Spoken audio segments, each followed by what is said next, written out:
let's get rid of the form. Go to script setup.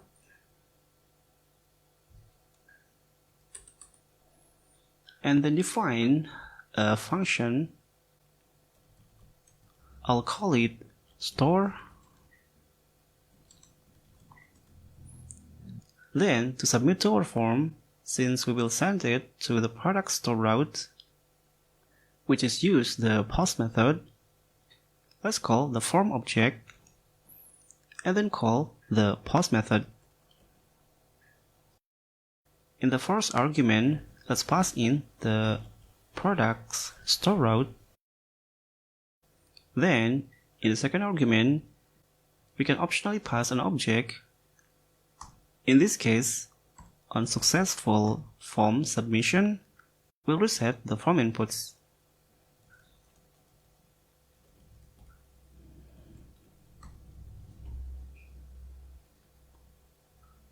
With this function defined, let's now go to the form opening tag.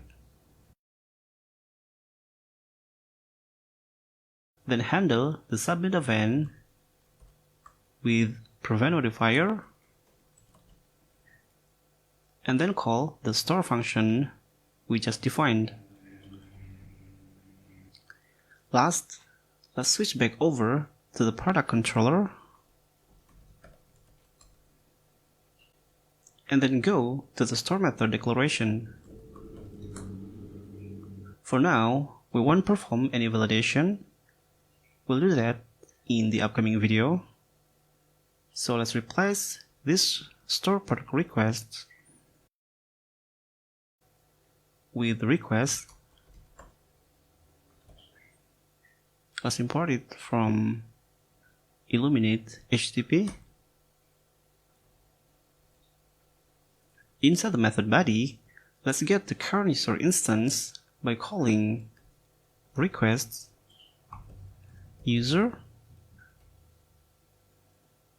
then save the new product through Eloquent relationship by calling the products method we defined in the previous videos.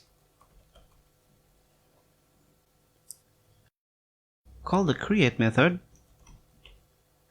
and then pass in the incoming request by calling the all method.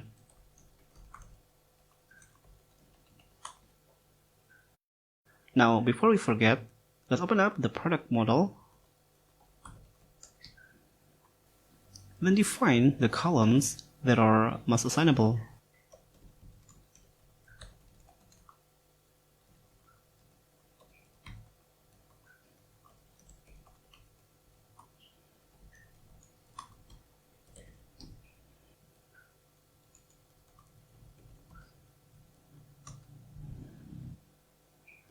Back to product controller.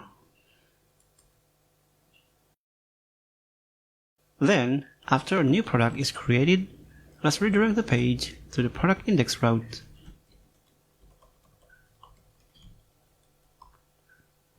Note that although we return a redirect response, as we do in regular Laravel app, but it will not cause a full page reload, because Inertia will automatically follow this redirect and update the page accordingly.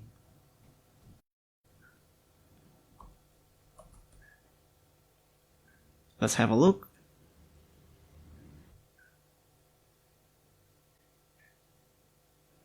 Actually, let's display our categories in this element. Back to create component, find the category. Let's leave one option. Actually, let's leave two options. The first option will be empty category.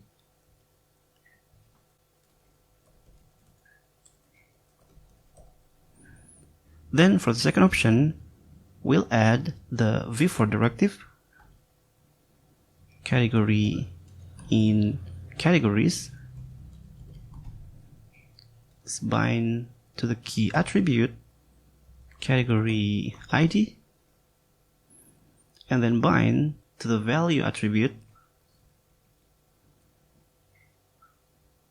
also category ID, and then replace the option text with category name.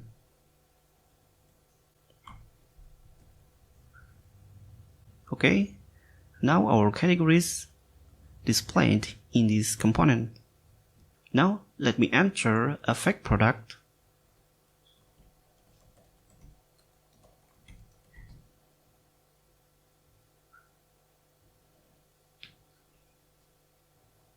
something went wrong with the brand input. Let me check that.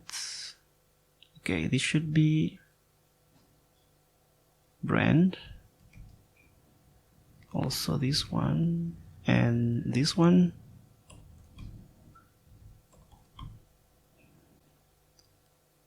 Let me check other inputs.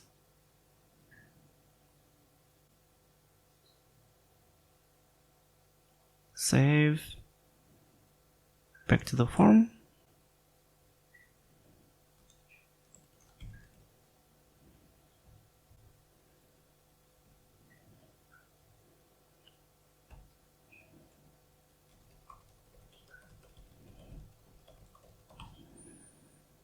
Now I'll hit the save button, and here you see it's added to the table. If we reload the page, our new product is still there. Great! One little issue that we find here is this price. We'll fix that in the next video.